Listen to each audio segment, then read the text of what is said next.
All right, folks, we are alive. Oh, there's Jim. It looks like there was maybe, in fact, a red wave in the 2022 midterms, but unfortunately, it wasn't the one that most of us were hoping for. Also, China has been rocked by protests over the CCP's zero COVID policies. And while citizens of China march for freedom, Western elites either ignore what's going on or, worse, side with the regime. We're going to be talking about all this and more on episode 374 of the In the Tank podcast.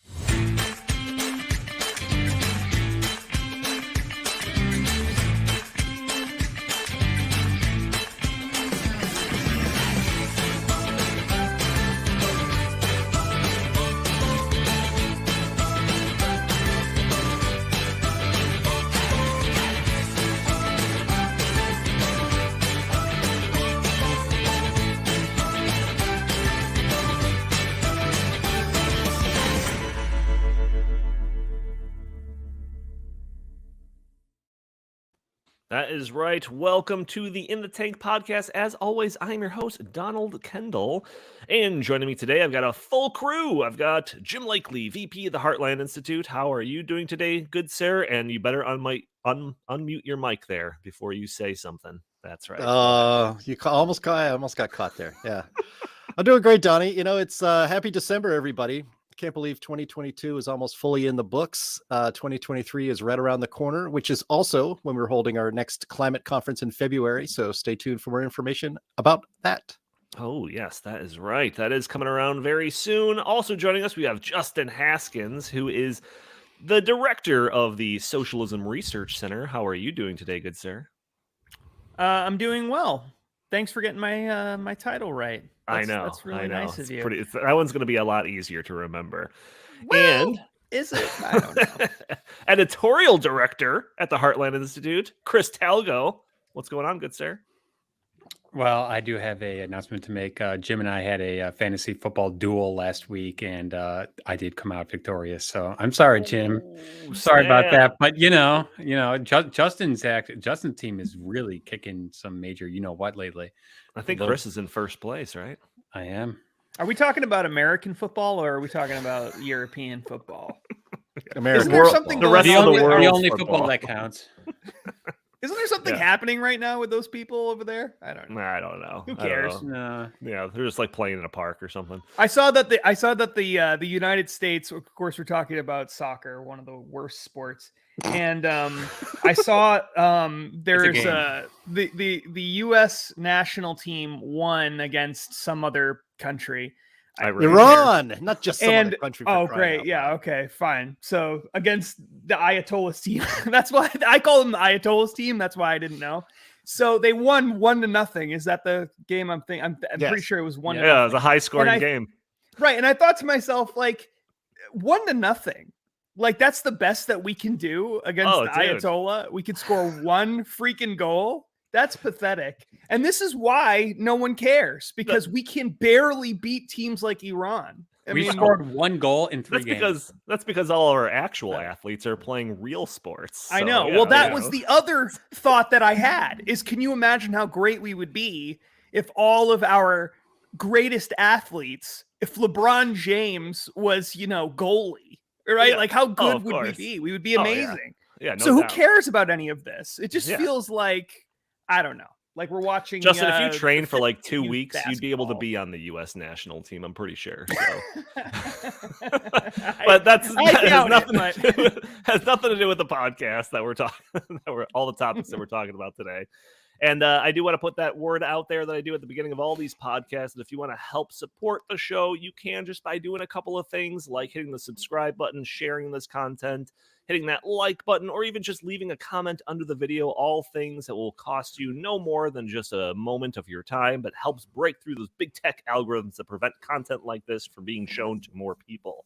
And also a little bit of a housekeeping note that I should mention. Starting next year, the In the Tank podcast is going to have a new home.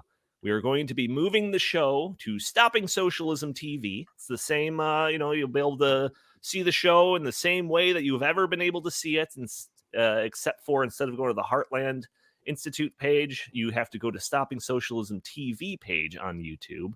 It's a channel that Justin and I have been growing for some time now, and we're hoping to transplant our awesome community that we have established here and integrate it into our community that we have going on over there. So it's going to be we're taking all of December to basically transition it over there. Maybe we're going to simulcast it for a couple of weeks or something like that, and constant reminders to make sure that if you still want to watch the show, all you have to do is go over to stoppingsocialism.com. I would hope that everyone that's listening to this is already a subscriber to that channel. But that is going to be the plan. It's going to open up the opportunity for us to play with a bunch of different fan interaction type things that we don't have the ability to do on this channel because YouTube refuses to verify our channel or monetize it, I think is what it is. Monetize, yeah. So yeah, that's gonna be, I'm gonna constant reminders from every episode from here until then. But just an FYI, in case you want to get a jump on that and subscribe ahead of time to Stopping Socialism TV, where Justin and I do routinely put up great content. I have a question, Donnie. I was gonna say, feel free to comment on any of this, Jim. I have a question. It's a question. How angry is Justin going to be when I say something that gets that channel blown up by Google YouTube? It's a good point. It's a good point. How mad is he going to be?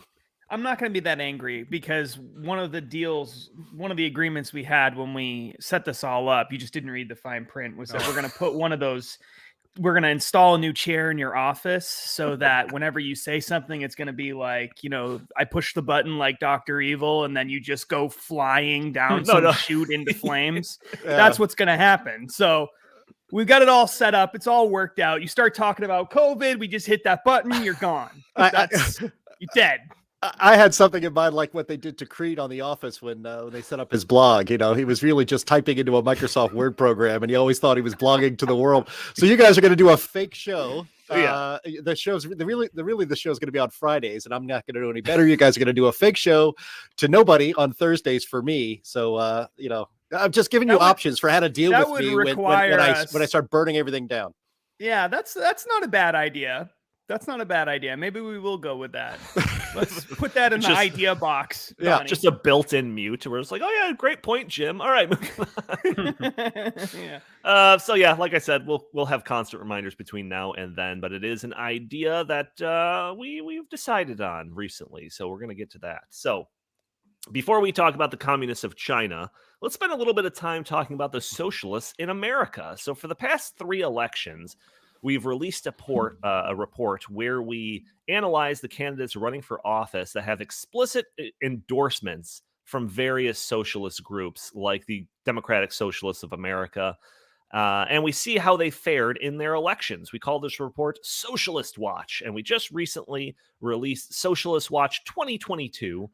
So, Justin, as the originator of this report, why don't you take us through like the intentions of this report, what you're kind of going for when you first created this thing? Yeah, so we started doing this back in, I want to say 2018 was the first time that we did it. So this would be the 3rd election that we've done this. And the idea was, 2018 was in AOC time period, right? And socialism was becoming really politically popular, not just something that was growing amongst students and, young people and stuff like that. Losers. But they were actually, obviously.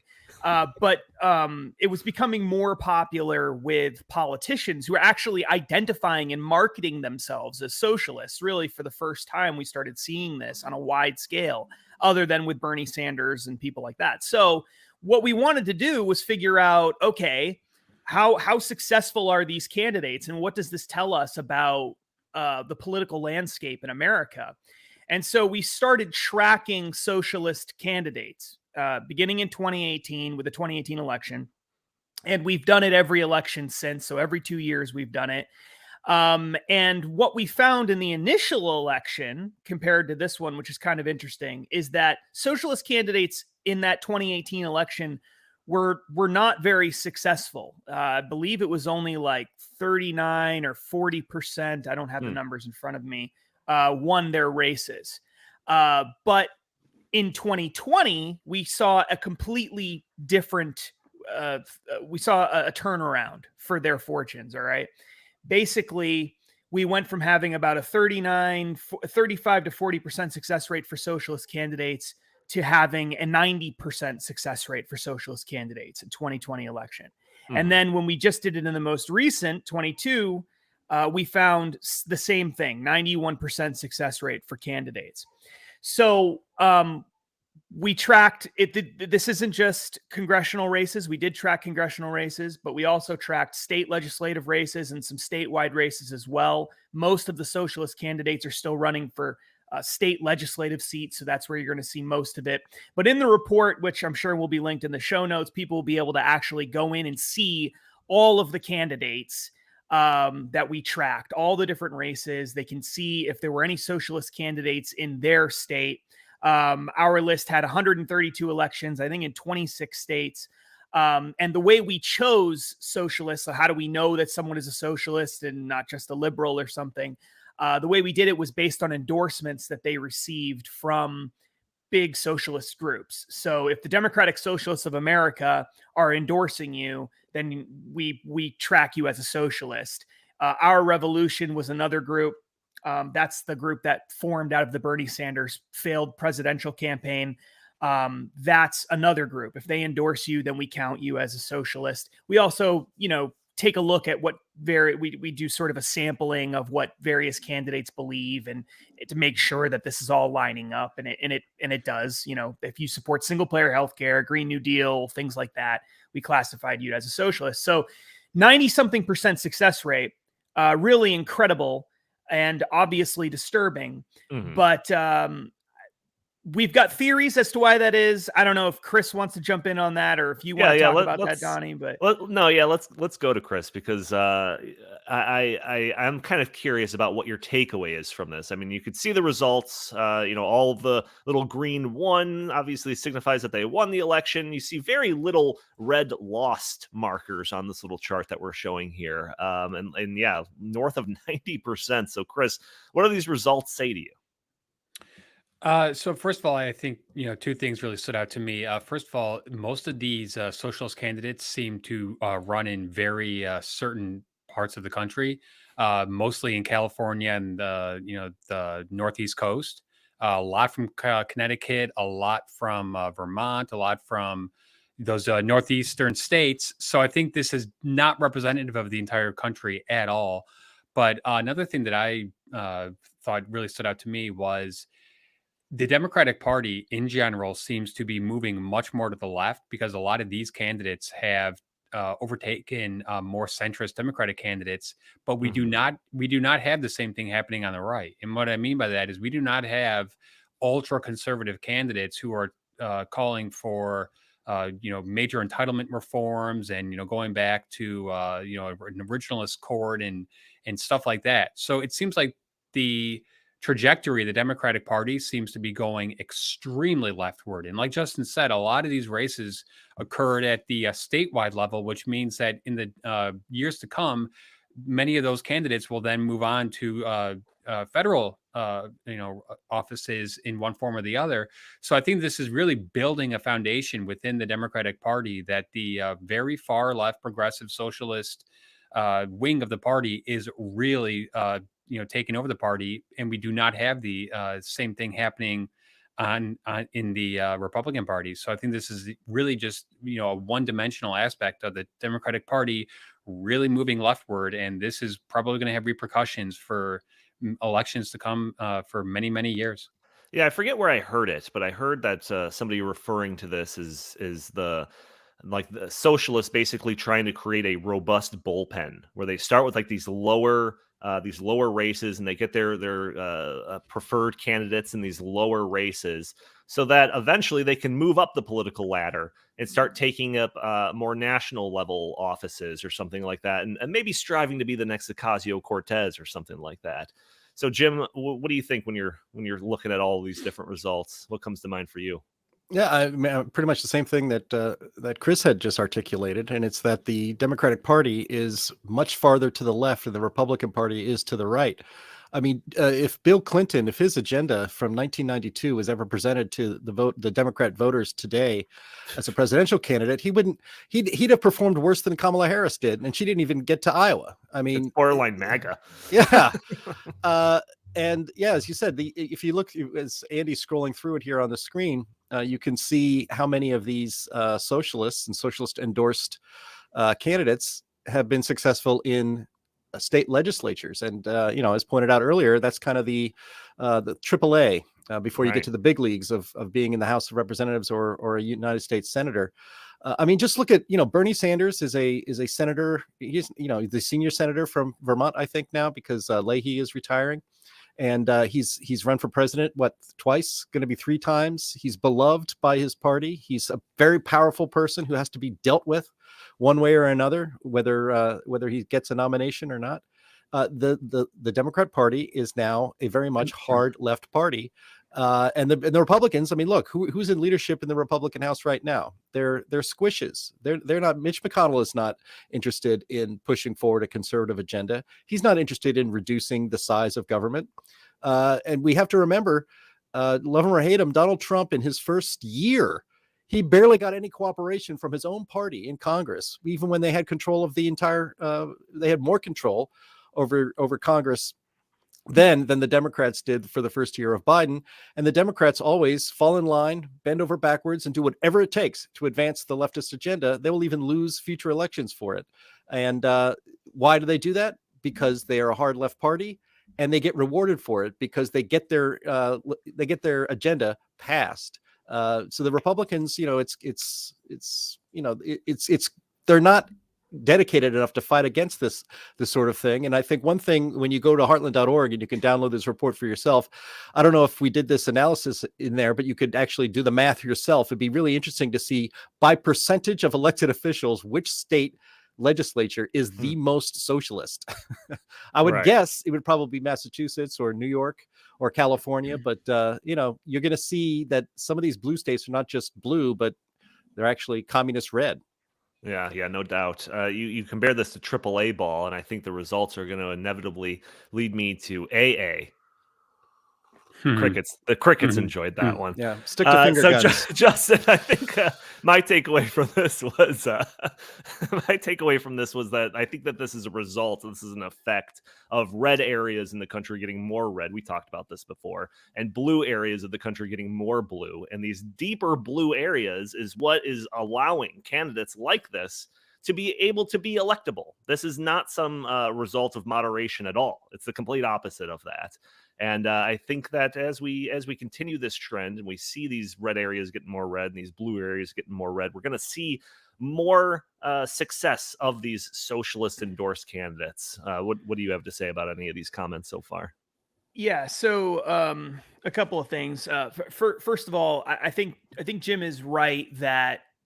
I think Jim and Chris are right that really the main takeaway from this, or the most important takeaway from this whole report, is that the popularity of socialism within the Democratic Party has increasingly become more reflected in the candidates politically. And I think there was a time when there was the base in the party was really hardcore left, but the politicians were not necessarily as left as the base was. And now the base is moving more to the left. The politicians are moving more to the left. And the way that that's occurring is, and it's reflected in this report, is socialist, more activist part of the party is targeting seats where they know all they have to do is win the primary and they automatically win the election, general election. And so they're targeting those seats and winning the primaries because they've got the more active base, and then they automatically win the general election. And that's why you're seeing a 90-something% success rate. It's not because America loves socialism. The polls that we've done actually show America isn't really too happy with socialist ideas. The truth is that deep blue seats, though, are willing to adopt socialism. And so the Democratic Party is becoming increasingly more radicalized. And yes, Bernie Sanders even though Bernie Sanders is actually technically not a Democrat, he's an independent. He, almost became the Democrat Party's presidential nominee twice, despite that. And so and you could argue if they hadn't changed the rules, he probably would have been the candidate's party, or the party's candidate. So really, I think fundamentally, what this shows is it's proof that that socialists are becoming politically more attuned. They're becoming smarter. They're learning about how to get candidates into office. Not about economics or anything, about politics. No, right? Politically, they're becoming savvier. And as a result of that, they are getting the party and legislatures and Congress, because there were 50-something Congress people who are in this analysis as well, who the vast majority of them won their races. So, I mean, Congress is becoming more socialistic. State legislatures are becoming more socialistic, and the Democratic Party as a whole is becoming more socialistic. And I would say that that's probably somewhat aligned with what's going on the right too, because I do think that the Republican Party has become more conservative over time as well. Not radically so. It's not like you have libertarian anarchists that are winning seats. You don't have that. But you do have more conservatives in the Republican Party holding office than you had in 2000 or something. Let's do a libertarian watch too, and see what the success rate of all the libertarian endorsed candidates are. What's really interesting about that is that libertarians really are the sort of anti-socialist, right? So if you were going to do a comparison, left-right comparison, you should look at libertarians. But libertarians as a group politically have taken the total opposite approach of what socialists have done. And instead of trying to win seats within the Republican Party, they've kept themselves out of the Republican Party and just ran against them and tried to be spoilers. And that is the opposite of what socialists are doing, where they're actually going into these deep blue state seats and they're saying, we're going to be the Democrat Party nominee in this place and win the race. That's not what libertarians are doing. Libertarians are saying, you know what? I don't even want to be part of the Republican Party. I'm just going to get 5% of the vote and spoil things for people. That's basically what they've done. So it's a really strange thing. They're both in the similar situations, but they've taken completely different political paths. And as a result of it, libertarians are not politically as powerful as socialists have become. And I think that really tells you something. Yeah, no, that's no, go ahead, Chris. I want to give you kind of last words on this before we move on to our main topic. Yeah, I also think this is an indictment of the media, the academia, Hollywood, and all these other super powerful institutions that have become pro-socialism. And 20 years ago, even 10 years ago, the media, academia, Hollywood, they were not pro-socialist, but today they are. And one of the things that really stood out to me was in the 2022 midterm election, we had a humongous turnout among young voters. Young voters usually do not turn out for midterm elections, but they did this time. And guess what? They voted overwhelmingly for these socialist candidates. So to me, this is, not a good harbinger of things to come. If we are teaching an entire generation that socialism is good and that socialism in the United States is going to be a great thing as long as, they keep electing socialists who are going to implement their agenda. Just two quick things. Jim wants the last word. Go ahead. It's two quick things. It includes a segue. One, Justin, you could write the Libertarian Watch 2022 report on a cocktail napkin. You wouldn't even need Donnie to even lay it out. And two, being, as Chris just pointed out, being a socialist used to be a dangerous thing. You had no political career if somebody called you a socialist. Back in the Cold War, as the old man on this podcast, we had the Soviet Union out there. We had a commie enemy that we were all united against defeating in the Cold War. We have one of those now in China, which is a communist country, but the academia has taught an entire generation or two to embrace socialism. And that's why, as we're going to see in some clips today, we have some of the leading leaders in the world, in government and in these NGOs and other powerful positions, not just making excuses for China, but actively showing admiration for their brutality and their crushing of freedom. And we have two generations in America that pretty much think the same thing. And I've seen this up close and personal in high schools, both in Illinois and in South Carolina, where world history and even modern world history and U.S. history, the teachers are actually saying that capitalism is bad and that socialism is good. And they are flat out saying it. And that just to me is just so, counterproductive. And it's just such a difference of even when I was in high school in the, mid 90s. Yep. All things that I think that like takeaway, the biggest takeaway I have from this discussion is what Justin said. It's almost like our side should look at this and try to replicate it in some way to push forward candidates that are going to actually like do the things that we want them to do, because it seems like the socialists have found a pretty interesting strategy here. But let's talk about our main topic at hand here. Let's talk about China. And we typically don't talk about China too much on this podcast, and not really for any good reason.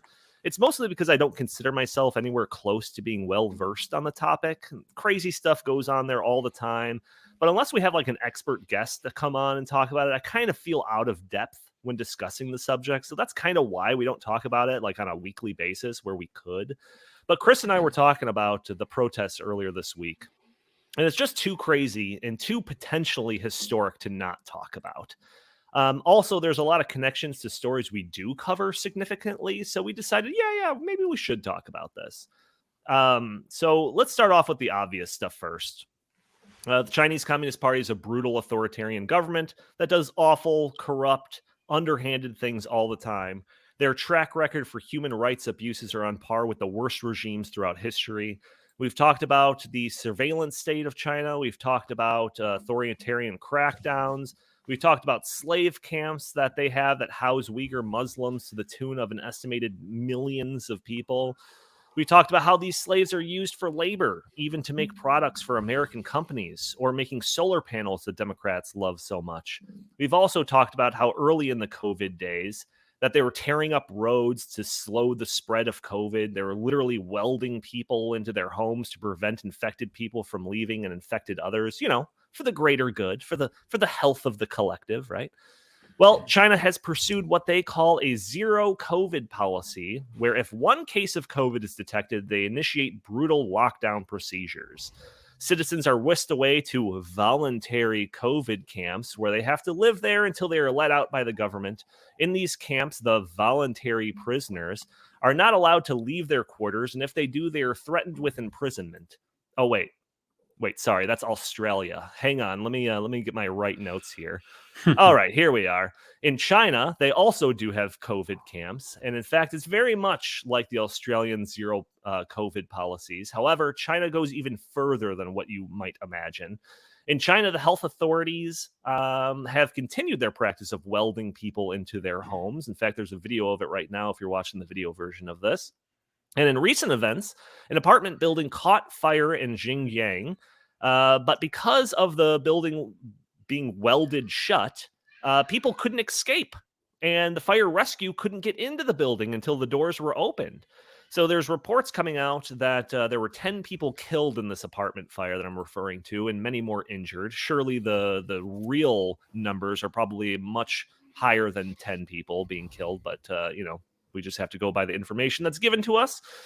So that was the event that sparked off some of the largest and most widespread protests the country has ever seen since the Tiananmen Square in, what was that, the late 80s?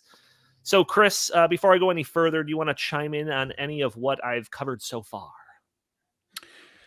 I think you did a really good job of summarizing, the past couple of weeks and what's been happening there. But I find the timing of this also very interesting because Xi Jinping just held the Third Party Congress, and he basically declared himself dictator for life. And in anticipation of that is when a lot of these very, very strict lockdowns started, to be rolled out in China. And a lot of the protesters are not protesting just zero COVID. They are actually protesting Xi Jinping telling him to step down and invoking the right for free speech. So I think that the mainstream media is trying to kind of like spin this as, oh, this is all about zero COVID policy, and the Chinese people just want to be able to go about their business as usual. But I think that this is far greater than that. I think that the Chinese people are sick and tired of living in a surveillance state. They're sick and living in a police state, and they're sick and tired of living in a authoritarian communist society in which they have no rights and they just have to do whatever the party tells them to do.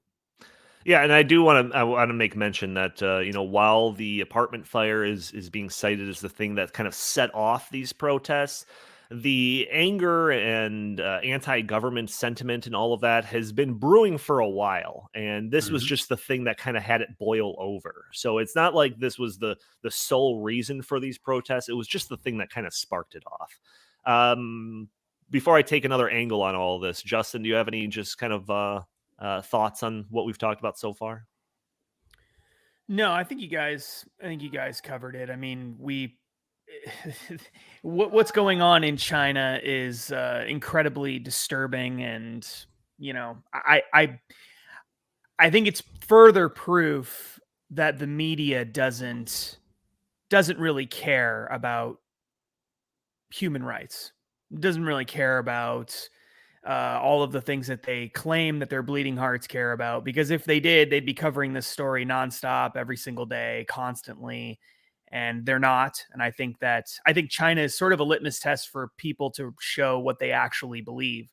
And when it comes to the media, when it comes to ESG, overlords and big corporations and big banks and all the institutions of the world, really, United Nations, etc., I think they show their true colors with the way that they treat these situations that have been going on in China. So, other than that, I think you guys covered it pretty well.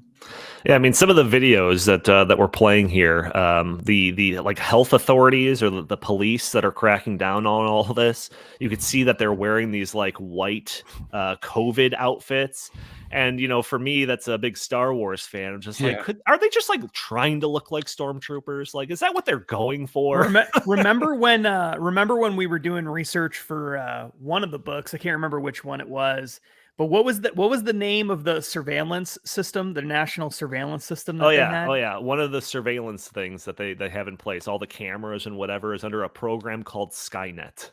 It's literally pulled from Terminator. So right. Yeah, so I don't know. Maybe they do get that. Maybe maybe the guy who's like in charge of coming up with these things, maybe he's just like a big Hollywood fan. He just likes watching movies, and so he throws in these references. Xi Jinping is going to come and do some national announcement. He's going to wear a Darth Vader mask with some breathing apparatus or something like that. Yeah. Jim, any initial thoughts on this topic? Well, I'm looking forward to getting to the other clips we have because there's a lot to say about that. But I agree with Justin. I mean, it's shameful and there's such sadness in my countenance and in my voice over the fact that this Biden administration was asked flat out, do you have anything to say about these Chinese people who are yearning for freedom, who are risking their lives and those of their families to demand freedom from the brutal communist Chinese government? And they said, we have nothing to say about that. Good luck to them. And some of these people, be really brave, are holding American flags. You don't see a lot of it, but you see them holding American flags. And what I think is an awesome way to protest is that they hold up blank pieces of paper. It's like basically fill in your own protest here. And It's actually a way to say this, we're protesting the fact that we can't speak our minds. And so They hold up a blank piece of paper. That's brilliant. That is absolutely brilliant. And our government is basically because, Joe Biden has some connections to China. His son rode on Air Force Two to do business deals in China. And this president pretends that was either one, normal, or two, didn't happen, or three, I don't know anything about it. I never talked to him about these sorts of things. And so this is not being reported by our media. I am old enough to remember one of our commenters here on YouTube said that she was 10 when the Tiananmen Square protests happened. That was in 1989. I was 19, so I was older, and I remember it very well. And it was covered nonstop on CNN. It was covered by our nightly news all the time. It was a huge event, and of course, it was crushed ultimately by the Chinese Communist government and the army. And there's a picture on the screen right now of what they call Tank Man. He disappeared. He was not run over by those tanks. He ran off. And I remember an investigation a few years ago about they were trying to track down, well, whatever happened to Tank Man, and nobody could find him. But there were lots of rumors that the government found him, and they put him in prison and they tortured him, and he's dead. So the fact that our media is just so unserious, and they are actually running cover, and our industry in this country is running cover for China, because to be honest, the billionaires around the world, the global elite, make a lot of money in China. And because of the way China's system is set up, they actually make money because their people are so oppressed. Yeah, it's absolutely crazy. Like I mentioned, the protests were massive. I saw some articles suggesting, like I said, the biggest protests in decades. I saw some suggesting that the rampant discontent in the country was putting pressure on President Xi Jinping to step down. For a day or two, it really looked like China was like on the verge of full-blown revolution. But authoritarian governments are really good at least one thing, and that one thing is cracking down on protests. And China can potentially claim the gold medal on that front. So we already kind of mentioned a little bit of China's surveillance state. It's second to none. The sheer amount of state-run cameras and sensors, facial recognition software, you name it. Their embrace of big data and all of that to crack down on specifically who is protesting. Seriously, I don't think any country can compare to that. And our viewers are probably likely aware of the social credit system that's in place in many parts of China that track how good of a citizen you're being. Police were brought in to clash with protesters, arresting many. Even the military and some tanks were brought out in certain cases. But now the protests have subsided a bit. But that's where the Chinese Communist Party really starts to work their magic. So there have been a lot of stories about the CCP tracking down protesters and the ringleaders of the protests in the days since the movements. They use tips from party loyalists. They use big data from the different phones and GPS and all of this stuff. They track as much data as they could possibly do to see out who was there, who was leading all of this, and where they are now. Authorities have been reported methodically going through public transportation, trains and whatnot, and checking everybody's phones, looking for banned communication apps, deleting pictures of the protests if they seem to be, not friendly to the regime. And the Chinese Communist Party is not in the business of appeasing the outraged population. Absolutely not. They are in the business of punishing the outraged population so that they don't ever think of doing something like this again. That's what the Chinese Communist Party is all about. So, Chris, any thoughts on that? I mean, the crackdowns since the protests is like a whole nother story component to all of this. Yeah, ever since China liberalized its economy, a few years ago, they have tried to, walk this very tight rope of, okay, you can have, capitalist economy, but you're still going to live under a repressive communist, dictatorship. I think that the strings are starting to unravel on that, and I think that the people in China are starting to wake up and say, hey, wait a second, not only do we want to, be able to live in a free market economy, but we also just want general freedom. So, it's very interesting because the same sort of thing happened in the Soviet Union when they introduced perestroika and glasnost. They thought to themselves, okay, well, if we, they knew that the people could not live in almost abject poverty any longer. So they tried to, thread the needle there between saying, okay, fine, you can have some, freedom in terms of free market, economy, but we are not going to allow any sort of freedom in terms of personal freedom. And I think that in China, that is starting to backfire on them. And I think that they're really backed into a corner. And I think that they are going to probably use very draconian measures to keep their population under their control. And I think this is probably going to get worse before it gets better.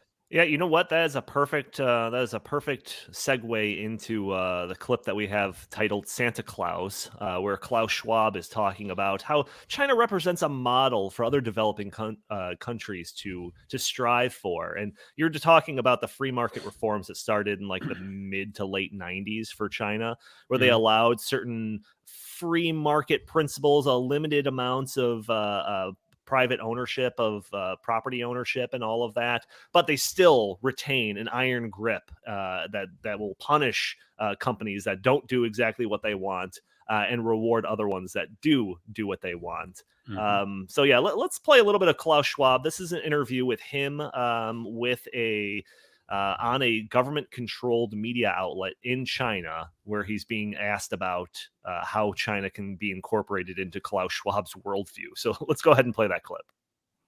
From your perspective, how do you understand this ambition of China to have the Chinese path toward modernization and share it with the developing world? I respect China's achievements, which are tremendous over the last over 40 years since the opening up and policy and reform policy came into action. I think it's a role model for many countries, but I think also we should leave it to each country to make its own decision what system it wants to adopt. And I think we should be very careful in imposing systems. But the Chinese model is certainly a very attractive model for quite a number of countries.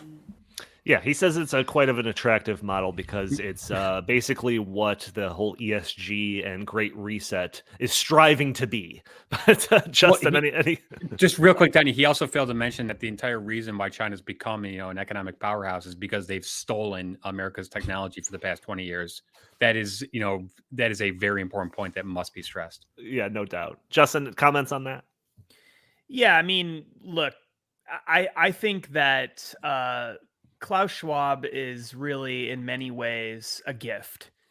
He's a gift, and the reason he's a gift is not only because he's provided us with years and years of content for you and I, but he's also a gift because, unlike so many politicians in America who don't really tell you what they think about things, and they hide it behind all this masked language, and you have to actually look at their policies and look at their behavior and figure it out, and then convey that to people, in a country where the media is actively telling you a completely different story. It's much more complicated.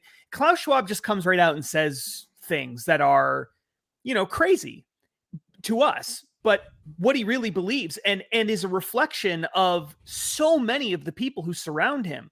And one of the things that Klaus Schwab has made very clear is that China is a model. It's a role model for a lot of different countries. And the China model is very attractive to a lot of people. And it is. And those people are all dictators and tyrants and murderers. Those are the people that find it really attractive. People who actually believe in individual rights, who care about humanity and don't want authoritarianism, do not find the China model an attractive model. It's not possible, because it's just, I mean, this would be like saying, it really would. I know this sounds kind of extreme in a way, but it's really not. It would be like saying, a lot of people find the Nazi model as an attractive model. That's attractive to a lot of people, and I don't want to impose on anyone, who likes Nazism. I don't want to tell any country that's, mass murdering Jews that they shouldn't mass murder Jews, because, to each his own, right? Like, that's basically what he's saying here. Right. I mean, this is a country that has over 1 million Uyghurs in concentration camps. This is a country that executes people for having basic drug possession. This is a country that doesn't allow you to see things or say things on the internet, that censors almost everything, that tracks almost everyone in its country, that is a human rights violator and has been for decades and decades and decades. And when given an opportunity to even just slightly criticize them, he can't bring himself to do it. Instead, he heaps praise on them. And I don't think Klaus Schwab, if he could do anything, if he was dictator of the world, would have a model that's just like China. He probably wouldn't be quite as authoritarian, but that's what the Great Reset is trying to be. That's what ESG is all about. It's about figuring out a westernized way to do what China does in a much more, in a more bloody, violent sort of way. But the idea is the same, right? We're trying to think of the collective first, create a world that's sort of a top-down world where the educated elites of society make decisions for everybody else. I mean, that's what Klaus Schwab wants. And that's why he's not being critical of them. So the biggest takeaway from this, and it's really important for people to understand this, is that what Klaus Schwab proves beyond any doubt, and remember, Klaus Schwab is closely associated with Joe Biden, closely associated with John Kerry, who works with the World Economic Forum all the time. The State Department of the United States of America officially has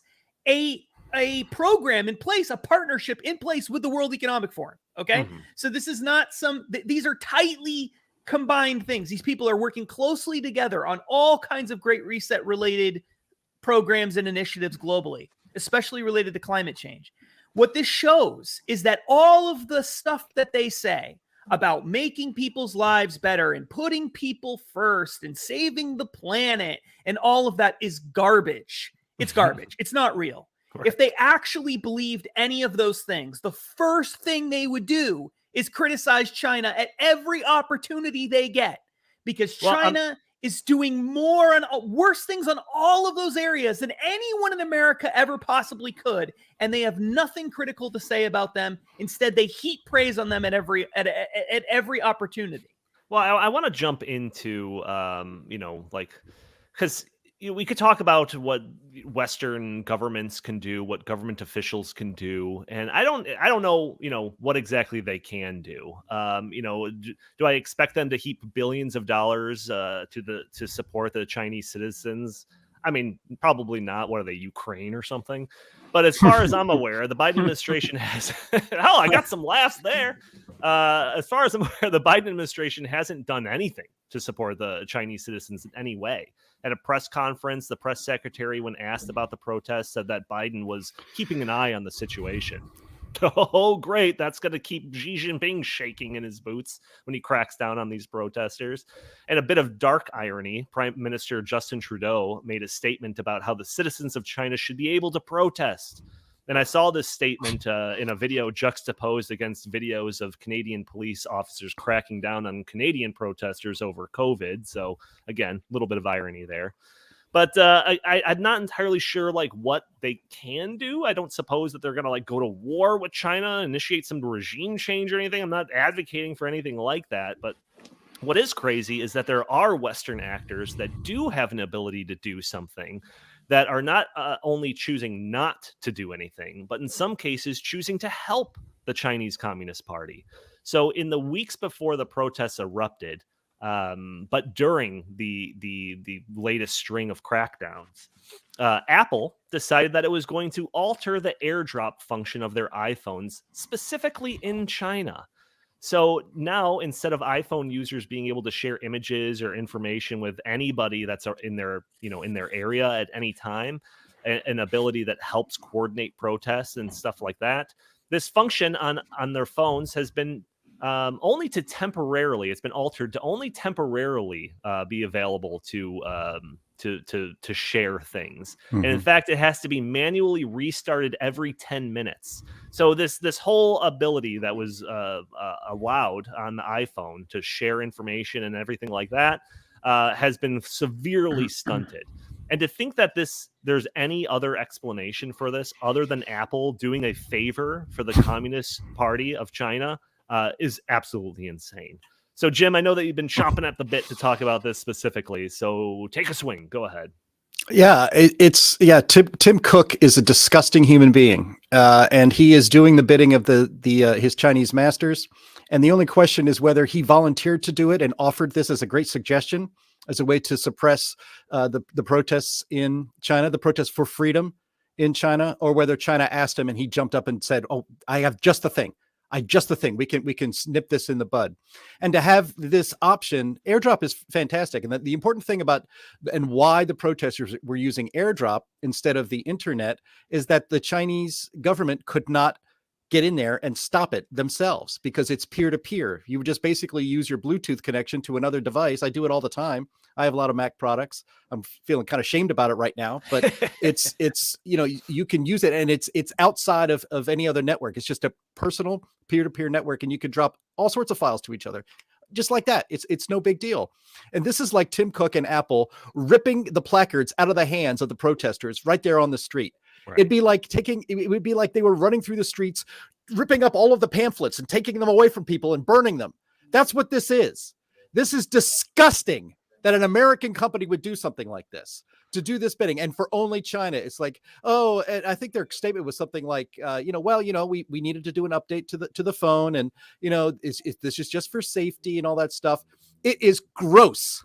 And the fact that this is not a big story from our media, that an American company is doing the bidding of a foreign communist Chinese government that is the biggest rival on the world stage to the United States, which is enslaved right now, enslaved labor, millions of people in their own country. This would be like, again, this would be just like doing it for the Nazis. Exactly like an American company doing the bidding of Adolf Hitler. There is no difference in this. And the fact that Apple can sit there, and we're going to play these clips because I got them, and feel free to set it up. Go ahead. I'll set it up. Yeah, do it. So Tim Cook is a disgusting human being. We're going to play two clips. One is a clip from 2017 in which he praises China for all the good it's doing in the world. It makes me sick. And then there's a second clip right after that from 2021 where he basically says the same thing. And he says these things because he and his investors and the billionaires around the world and a lot of people here in this country are getting filthy, stinking rich on the back and the sweat and the blood of slave labor in China. And they will do absolutely everything necessary to make sure that money never stops flowing. Play clip Tim Cook 2017, please, Andy. China's done an unbelievable job of lifting people out of poverty. They've done an incredible job, far beyond what any country has done. We were talking about mid-90s to today. The biggest change is the number of people that have been pulled out of poverty by far, and we should all applaud that. And we should all feel good about it. And so there are, in the environmental leadership today is very clear, and it aligns completely with Apple's values. The Chinese environmental leadership, government. Yes. Mm-hmm. They're very fixated on doing the right things to avert climate change. And this is something that means a lot to us as well. Mm-hmm. And so what we always try to do is find the areas where you can work together, find the areas of commonality. And then the things that you disagree with, take time to understand how somebody sees it. Yeah. And if I'm going to get criticized for that, then so be it. Well, so be it. All right, How brave of him. How brave of him. Yeah, I wonder if he had so I guess Parler, they're worse than the Chinese Communist Party, because it seems to me that Apple wasn't a big fan of Parler and all of the crazy things that were being said on that social media platform, right? When Apple worked with a bunch of other companies to murder it overnight, pretty much, and it's never recovered as a result of that after a tremendous amount of growth. What a scum! I mean, Jim is right. Horrible human being. And praising China for like the free market reforms of the late 90s that I had mentioned there. That's just them getting out of the way. Like I hate that idea that they should be like praised so much for that. They just got out of the way. It's the same thing as like Joe Biden taking credit for all of the jobs that have returned when he allowed people to go back to work. Get out of here with that. Yeah. And that's not even to mention all the climate change stuff. Oh, yeah. They're doing so much when it comes to climate change. No, they're not. They're just saying that they will in the future, and they haven't done anything to actually progress any type of actual substantive moves when it comes to climate change. Everything in that clip was an absolute joke. Joke. Well, yeah, I mean, I looked this up because I knew we'd be playing that clip. The number of coal plants operating in the world today: China, 1,110. India is in second place, way back in second place with only 285, and the United States has 240. China, for the last several years, has been building a new coal-fired power plant every week for years and years. They actually represent about 50% of the entire coal production energy in the entire globe. And Tim Cook is sitting there saying they're just doing the right things, and we should admire them and applaud them for doing what they want to do to save the planet. And that aligns with my values. Go to hell, Tim Cook, because not only are you disgusting in the way you're exploiting Chinese labor to get filthy, stinking rich, but they're actually not doing any of the things you said. You're lying about it. You're not a moron. You can look this up. Look it up. They're not doing anything to help the he environment. knows. If you care about coal plants, of course he knows. Well, He also knows. He China doesn't is care about that. not only are they integral in actually creating a lot of the products that are sold by that company, but now they're increasingly purchasing the products. I just read somewhere, and fact check me on this if you want, because I literally just saw it like this morning. So I don't know, it could have been misread or something, but it said something that like 1/4 of the company's value is like directly tied to China. So for him to go up there and like virtue signal and say like, oh, this might be unpopular, but I love China or whatever he's saying, like, he's not doing that for any moral reasons or anything like that. He's doing that to save the bottom line of his company. That's all that's about. And it's an absolute joke when that means that you're having to apologize for, like we've mentioned, the literal slave labor that's going on in the country. Can't stand it. Can't stand it. Chris, you've been silent. You have 2 cents to throw in here. Oh, he is muted. Rookie mistake. Go ahead. Go ahead, Chris. Yep. China's got 1.3 billion people, and companies such as Apple and the NBA and, all Coca-Cola, Hollywood. Hollywood, yeah, Disney, on and on and on. They want to have access to that market, but having access to that market means that you must play by the rules that the Chinese Communist Party sets. And that is for me, that would be a no-go. I would much rather have Apple say, you know what, we're going to decouple. We are going to bring manufacturing back home. We're going to produce iPhones in the United States. Yes, it, might hurt our bottom line a little bit, but Apple is the highest valued company in the entire world. So I think that they could do something. But this tells me that Apple is not a pro-America company. Yeah, they might be located in America. They might have their headquarters here, but their real interests are not here. And I think that that is a major problem that's been happening for many, many years. And I think that that's something that we need to really just, finally like get to the bottom of and have a dialogue here in America. Do we want these multinational corporations to be beholden to the Chinese Communist Party, or do we want them to use our values and spread them around the world, just like we did, with the Soviet Union? One of the things that people said was rock and roll, killed the Soviet Union, because the Soviet Union didn't allow their people to have, blue jeans or rock and roll or Coca-Cola. And once the people in those countries realized that those things were available, what did they want? They wanted them. But in America right now, we are playing both sides. We're allowing China to have access to all those goods, and we're using them to produce them. But we're also not saying, okay, that comes with certain parameters that you must stand by. So to me, it's just complete greed. Yeah, that's a very interesting point. It's like if these companies, NBA or Apple or something, like actually grew a backbone and put up some resistance to it, and we had like a very similar thing, and then in the future we could be like Apple and NBA, took down the Communist Party of China. Like, wouldn't that be an amazing thing? But unfortunately, we are very, very far from that. Jim, is it worth playing that second clip of Tim Cook? Nah, we're almost out of time. Let's skip it. But here's the point. I wanted to go back to the subtitle of this podcast is how the elites are providing cover for these brutal crackdowns in China and for the Chinese regime. And Klaus Schwab had said, basically, if Klaus Schwab had his way, China would be the model system for the entire world. And the only thing getting in his way are the fact that people want freedom. And that's always getting in his damn way, and he doesn't like it. But he says that, quote, we should leave it to each country to make its own decision about what system to have, and we should be careful about imposing systems on others. And there's two things about that comment. One, he's being very careful not to criticize China. He's basically telling them, your system is great. Yeah. It's a system in which you oppress your people and you can control them like no regime really maybe in history has ever controlled their people. He's got a lot of admiration for that, because that's what he needs. And that's what the World Economic Forum actually wants, so that they can get their Great Reset to be implemented, because that's only the people don't want it. The only way you get the Great Reset is if you can control the people.